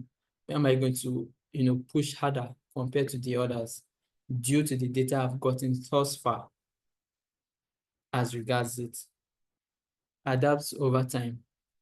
Updates automatically based on changing customer behavior. Okay, maybe today that particular customer is much more interested in iPhone. Tomorrow you are saying, it's like Samsung is raining now. Okay, it changes automatically. Your customers are tilting towards Samsung today. Maybe the next day, it's like it's Techno. It changes as well. It's moving towards this way. You see, it reduces guesswork. No need to manually choose a model. It does all the choosing for you based on the data it's been able to get. Then we move to how to enable DDA in Google Ads. Once again, very important. Get an account, open the account, you click on Tools and Settings, select Attribution. Then you choose Data-Driven Attribution if you're eligible. I think it might be a payment thing. Then monitor conversion path reports to analyze touchpoint effectiveness. To be eligible for the Google Ads must have enough conversion data, typically 3,000 ad interactions and 300 conversions in 30 days. That is also a very important thing to note. Now we have comparing attribution models for better decision making. How to choose the right attribution model. If your key goal is brand awareness, nobody knows you, you're somebody in Ikeja and nobody knows what you're selling. They have no idea if you exist or not. Your first focus will be to get people to be aware that you exist. So the first click, the first touch point is where you focus on. That is to say, you focus on a lot more on, search queries appearing when people search for certain things, appearing when, people request for certain things on Google, whether specific or generally. Someone can search gadgets now. You should try as much as you can to pop up when somebody says that gadget. Might not necessarily specify, the gadget type or the location, but your primary focus is showing up in people's eyes.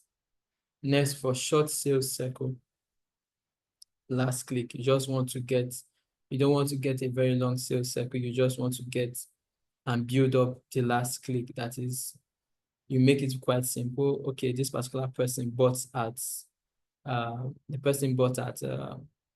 from the random website, not the search query. The person's bought from the random website.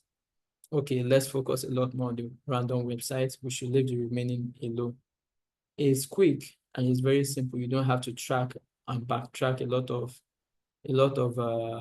of touch points. Just the last is enough for you. For long and complex journeys, that is when you begin to look into, okay, they came from point A to point B to point C to point D before getting to purchase in E. Okay, which particular point from A to E was the most effective? Which one is giving us a lot more eyeballs? Which one is giving us, is getting people's attention? You get to understand that. You not, whether if that is your goal, you go for that. For balance analysis, you just want,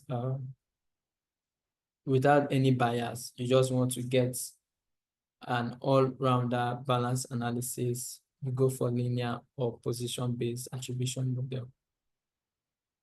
So we have perfect example of attribution comparison. Last click model might show that only search. A last click model might show that only search ads drive conversions. As to say, someone searches either your firm, your company, your brand, or someone searches something specific to your brand. That model would say, okay, that is the most important thing for you to focus on. While the DDA might reveal that, okay, display ads, YouTube ads assisted in driving this conversion. You might have been watching back again to the gadgets team because I'm a lot more familiar with that field. Let's say you realize this particular person has been watching a lot of YouTube videos focused on gadgets and technology and all. The DDA will now say, okay, the person might have searched gadgets, might have done this, might have done that, but he also went through YouTube, so he was watching something, and then we displayed a particular gadget to him while he was, he was watching YouTube on something else. And that might have also boosted his interest to want to purchase. So it takes into consideration a lot of this thing. Now, using DDA, the advertiser might increase the display ad budget and improve overall ROI. Now, based on this model from DDA, you will now say, okay, based on this, it seems like a lot of people are being drawn from perhaps our YouTube ads, after so much bouncing here and there. But the YouTube ad seems to get a lot more conversions compared to the rest. The YouTube ads might not be the last click. Perhaps after YouTube ads, some people also go forward to your website. Then maybe at your website, they move again to somewhere else. But perhaps that YouTube is a very heavy touch point for a lot of people. So you have to put into consideration the YouTube. So that is that for that. We have module 5, Google Ads Performance Analysis. Let's jump right in. Excuse me. So regular analysis for campaigns helps you to identify strengths and weakness. You are able to determine which ads are performing well, which ones need improvements. You're able to optimize budget allocation. You allocate resources on the most effective campaign to maximize your ROI. You need to make returns, be it in sales, be it in subscriptions, be it in perhaps even awareness. You need to ensure that these campaigns are actually meeting what you want to achieve. So if you are able to take full analysis of the performance, you're able to know, okay, this is working, this is not working. Let's scrape this off our campaign list. Let's move to this one. Then we have enhanced targeting strategies. You refine your audience targeting based on the performance data to reach the most responsive users. Everybody is not going to be interested in your product. That is just the truth. Since everybody is not going to be interested in your product, so how do you make sure that, those who are interested, you get in their faces as much as you can? So that is where analysis of your campaign performance comes into place. Steps to analyze campaign performance: we have define clear objectives. You see, establish what you aim to achieve. Very important. You have to be heading somewhere. You don't just create a campaign for creation's sake. You just want to create it. No, you have to have a clear objective. What are you aiming to achieve? Are you intending to sell? Are you intending to get leads? If you get for sales, you are primarily focused on making money. For leads, you are not so focused on making. If you get money, that's great, but you want to get as much people's contacts as you can. You want to be able to follow up and build from there. Brand awareness, okay, people don't even know you exist at all. Now you have to get in people's faces for them to be like, okay, so and so brand actually exists. Oh, a brand like this exists that sells so and so. A lot of people never knew of Temu. Ironically, I had Temu on my phone, but I downloaded it one period of time that I never knew I had it until recently, when the whole what's it called? The whole Temu shenanigan happened. Now, I had not only that had I known Temu, I had forgotten Temu. It was not in my, I didn't even know it was on my phone, but it was not something I had seen in a very long time. A year plus, in fact. It was just there on my phone. But then, when the whole Temu's campaign thing was happening, all of a sudden, I wanted to search for, perhaps I should download it to sit down my neck. Boom, I realized that I had it on my phone already. And I asked myself, are you serious? I had it and I never even knew. So that is where brand awareness comes in. A lot of people might not purchase. I don't think I really bought anything significant from them. But now I know that particular brand exists. And if eventually, I think their main focus, or what they push, is the affordability of their products.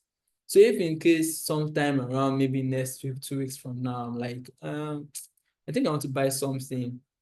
My first, as as a proper Nigerian, you always look for the cheapest.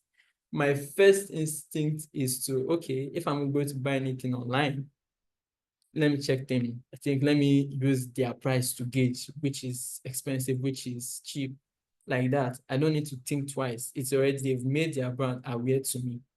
I didn't buy anything, but they have gotten awareness. Now we have collect relevant data. We have gather data on impressions, clicks, conversions, and all of that. And we have compare against benchmarks. Evaluate performance related to industry standards or past campaign. Now you have done a campaign.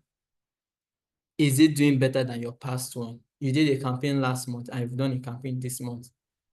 Did it do better than last month, or did it do worse? What made it worse? What made it better?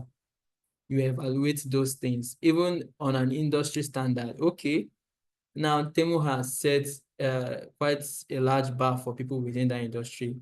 If AliExpress wants to do something, they are at least, on an average, they have to either match the energy that Temu has put or exceed them.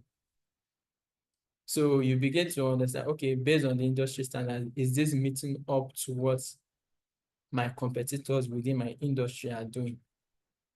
So identify trends, look for patterns over time to understand seasonal impacts or effects of specific strategies.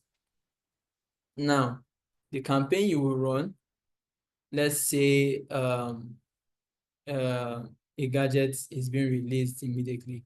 I know there's normally a craze, a little bit of noise whenever Apple releases an iPhone, although it's beginning to die down over time. But a couple of years ago, once what's it called?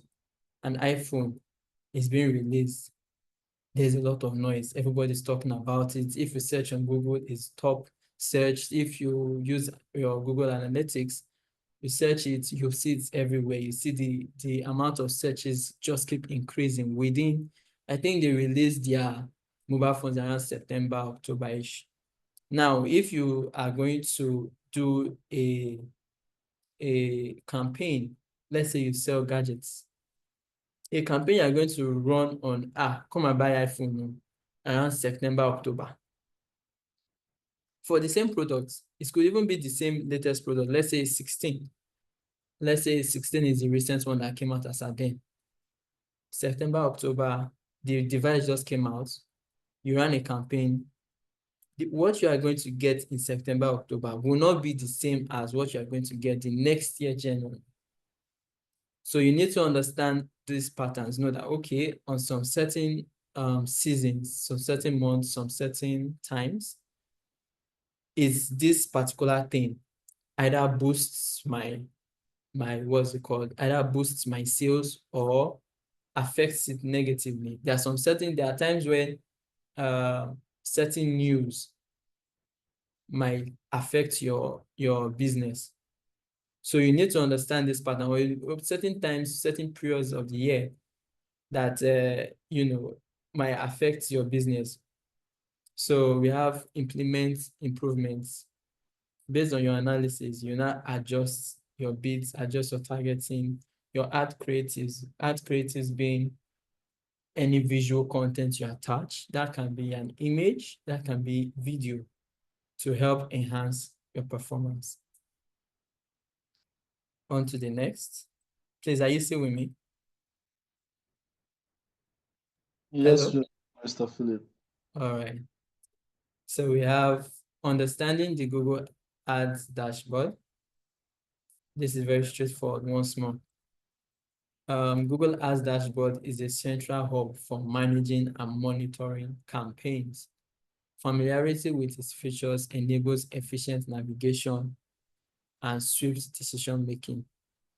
Now, key components of the dashboard, we have overview page, provides a snapshot of your account performance, highlighting the key metrics and trends. Key metrics and trends, displays all active, that's campaign tab, displays all active and post campaigns with their respective performance data. We have ad group section, allows you to manage groups of ads that share similar targets. Keywords tab, report section. Let's see, to the next one, tips for effective dashboard use. We have to use your dashboard effectively, you have to customize the columns, tailor it to what you want. Utilize filters, remove things that you need, things that you do not need. Set up alerts to configure certain things that you need and you do not need. On to the next, we have metrics to monitor for optimization. What are the particular things you need to put into consideration while you are monitoring? We have click-through rate. We've spoken about this, how many people are actually clicking on the ad after they are seeing it, cost per click, how much does it cost you per click, conversion. At the end of the day, were you able to get people to purchase, sign up? Cost per acquisition, how much were you able to, what was the average cost to acquire one customer? How much did it cost you for ads to acquire one customer? Return on ad spend, evaluate the revenue generated for every dollar of Naira spent. Quality score, same thing. Strategies for optimization, we have refined keywords. You use negative keywords to exclude irrelevant searches and focus on high-performing keywords. Enhance ads copy, test different headlines and descriptions to improve engagement. Optimize landing pages, ensure the landing pages are relevant, fast loading, emphasis on fast loading and user-friendly. Then we move to A/B testing and experimentation. Now, A/B testing or split testing is the method of comparing two versions of an ad on landing pages to determine which is better. That is to say, as I mentioned before, let's say you are comparing Gucci bag versus Zara bag. Okay, which particular one is working best? Which particular one should I invest a lot more into, or is of much concern to my supposed customers? Now, importance of A/B testing, we have data-driven decisions. You'll be able to make decisions. Okay, if I'm doing bag importation, I'm doing importation of products. I know a lot of my my customers are drawn towards Zara bag or drawn towards Gucci bag. I'm not just importing everything into the country blindly. Then we have continuous improvements, facilitates ongoing enhancements to ad creatives. Then risk mitigation allows testing changes on a small scale before full implementation. As I mentioned before, you don't have to go full scale. You don't have to buy everything in large scale. You can test what you have on ground to know, okay, what is working, what is not working. Okay, if this is working, we invest more into this. If this is not working, we throw away. On to the next, we have how to conduct A/B testing in Google Ads. We have identify variables to test. What are you testing? Is it the same? Is it the same images but different copies? What you are putting? Is it different copies but the same images, or different images and different copies? You try and test which is working best. Then create variations, develop two versions, differing in only one element to isolate its impact. Maybe you make one copy different from the other, but the same image, you get data. Maybe you change the image this time, but leave the same copy. You check the data. Just try to get which is working best. Set up the test, use Google Ads experiment features to run both versions simultaneously. Then you say monitor performance, you monitor it, see how well it's doing. Then you implement the winning variation. Okay, Zara bag 1 is getting a lot more eyes. People are seeming to want to buy it more than Gucci. You go for Zara. Best practice, test one element at a time. Ensure clarity in which change influences performance. Okay, this particular one influences the performance. Which particular one is of high value to your customers? Run tests simultaneously. So you ensure you are running the test at the same time. So it's not due to any external factors. Then we have ensure statistical significance. Collect enough data to confidently determine a winner. So you have to probably test run it 2 or 3 times with various things you want to put into consideration. So it's not just a one-try thing. So on to module 6, we have Google Ads conversion lift and brand studies. We have understanding conversion lifts and how to use it, all of that. Then we go into it. We have understanding conversion lifts and how to use it. What is conversion lift? This is basically, it measures the incremental impact of your ads by comparing versions between a group that saw your ads and a control group that did not. So it helps to answer the question, would these conversions have happened without my ads? Because you need to know, okay, this amount of people that I'm getting, is it due to my ads, or is it due to just, regular people coming in and seeing them, perhaps due to my SEO or something else? Then we have how conversion lifts works. 2 groups are created. The test group, we have users exposed to your ads, and control groups, users similar to the test group but do not see your ads. So you use that to test them. You put your ads on Google. Some people see your ads, some people don't see your ads. You now check, okay, maybe due to the way you crafted your SEOs, are you getting people to come to your website even without them seeing your ads? So you know what exactly is working and what is not working, and you are not just burning money. Then you have conversion tracking. Conversion tracking, Google Ad tracks how many users in these groups are able to complete the desired action. Some people might not eventually purchase or sign up for either of them. You're able to know, okay, for the ones that saw your ad, did they purchase? Did they eventually make the desired action? Did they do it? Did they purchase more than people who did not see your ads? And the people who did not see your ads, were they the ones that purchased more than people that did see your ads? So we have incremental analysis. If the test group has significantly more conversions than the control group, the difference is incremental lift caused by your ads. Why is it important to do conversion lift? We have removes guesswork. So it shows if your ads actually drive conversions or you're just burning money. Prevents over attribution, helps avoid assuming every conversion was due to ads. Your marketing could just be that great that you're actually getting conversion. Your organic marketing, that is, might just be that great that you're actually getting conversions and not necessarily because of your ads. So optimizes budget allocation. So okay, you're able to invest more on high impact campaigns. You already know, okay, I think this particular type of product or service might not necessarily need so much of ads. You're able to select where you're putting your money. Works for all campaign types, effective for search, display, video, etc. Now, how to use conversion lift on Google? Important. Get your Google Ads account with significant ad spend. once again, the ad spend is quite significant. Contact Google Ad Support to set up a conversion lift study. Then it requires proper conversion tracking. That you have to make use of your Google Tag Manager, as we mentioned in previous modules, and Google Analytics 4. 2, brand lift studies and their benefits.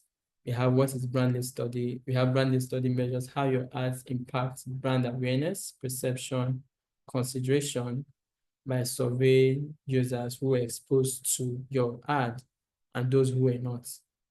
So key metrics measured in brand lift studies, we have ad recall, brand awareness, consideration lift, brand favorability, and purchase intent. How brand lift works. Now, users are split into 2 groups, people who saw your ads, people who didn't see your ads. Then the surveys are sent. Google now sends a survey to both groups with brand-related questions. Which of these brands have you heard of? I know I might have seen a lot of them on YouTube, where you get to understand how many people actually know of your brand. So which of these brands have you heard of? People select. Then the lift is measured. If significantly more people in the exposed group recognize your brand or express interest, your campaign is generating a brand lift. That is, your brand is literally being lifted. So on to the next. Why are brand lift studies very useful? We have measures real impact. You're able to know, okay, are we actually having an impact within the industry? Guides creative decisions, helps refine the messages, visuals, and targeting, improves media spend efficiency. You don't just spend your money anyhow. You know where to invest your money into, and works across all platforms.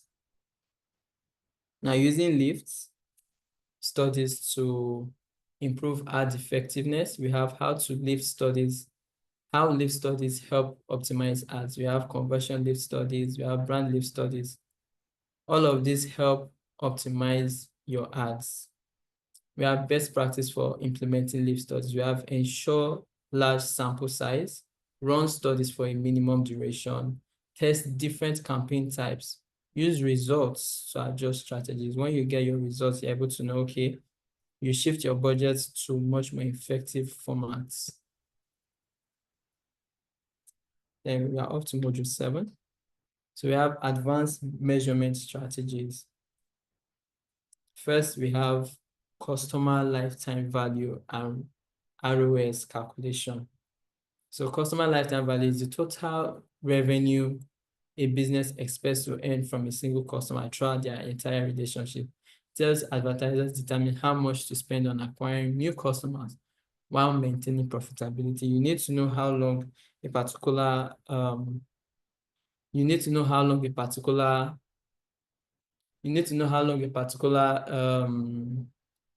customer is going to stay with you. You need to understand if people are actually going to stay long with you, you're going to be able to know how you are going to acquire new customers. Do you need to spend so much in ads for this kind of customers? Why is CLV important? It helps you optimize your budget allocation. You don't just spend anyhow. You know exactly what you're expecting from each customer. You see, guys, long-term marketing strategies instead of short-term conversions, and supports personalized marketing efforts to increase customer retention. How to calculate CLV? You have average purchase value, that's total revenue over number of purchases, purchase frequency, customer lifespan, CLV formula. You have all that. You can easily check that on the slide. Then we have ROS, that's return on ad spend. Measures how much revenue you generated for every dollar you spent on ads, or every naira you spent on ads in this case. So were you able to recover the money you spent on ads, or did you run into a loss? Because you cannot be spending 50,000 on ads and you are barely getting up to 30,000 in profits. So that is all as regards return on ad spend. So multi-touch attribution and cross-device tracking. What is multi-touch attribution? Multi-touch attribution assigns credit to different touch points. That is, once again, A, B, C to D. you assign attribution to each of these touch points. You don't just neglect A because that customer did not just appear at D, it came from A. So you put credit to each of these touch points so as to better understand these customers that you're trying to target. So types of attribution models mentioned before, last click, first click, all of that, we mentioned this before. Why is it important? It helps marketers understand the full customer journey. It improves the budget distribution and enhances personalization. We have cross-device tracking in Google Ads. Many users switch between mobile, tablet, and desktop before converting. So you need to be able to put that into consideration in the ads that you put out. So the Google signals to track logged in users across devices. So it knows how to fix in the ads if you're using a mobile, if you're using tablet, or you're using desktop. Then we have cross-device conversions to measure activity on multiple platforms. Then enhance conversions for further attribution accuracy. Data integration for advanced reporting. Why is data integration important? Marketers need a unified view of their campaigns across platforms like Google Ads, etc. Key data integration tools. You have to make use of your Google Analytics tool. You have to make use of your Google Tag Manager. You have to make use of BigQuery, etc. All these are all Google features that you can use, once you have a Google account. Best practice for data integration, we have enable your data analytics in Google Ads for better conversion tracking. You have use API connections to merge ads data with offline sales data. So okay, they started online, but were you able to close the deal offline? You put that into consideration. Then we have build automated reports.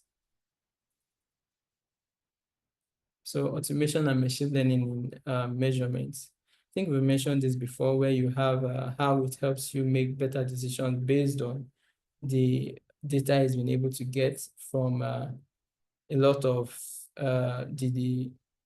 what's it called? The measurement is done thus far. We have automated tools that you can use. We have the smart bidding, where machine learning helps you to optimize for conversions. You have automated A/B testing, where it's Google that helps you test the best performing ads variations. You don't have to manually do it yourself. And predictive analysis for Google Analytics, where forecast future trends, where it helps you forecast future trends and conversions. There are benefits of AI and automation, saves time, ensures accuracy and increases it, improves performance. Now to the last module. We are preparing for Google Ads measurements and certification exams. We have some of the key topics talked about. We have just to have an overview. We have, before taking the exam, you all need to go over these key areas we went from the first module, where we spoke about the Google Ads measurement fundamentals, the importance of measurements in digital marketing to ensure you're actually taking note of what you are doing in your marketing. You are not just wasting money on ads. We have the KPIs, the key metrics that you want to use. You have understanding the customer journey, which I consider very much important. We have the conversion tracking, where you track customers from each point.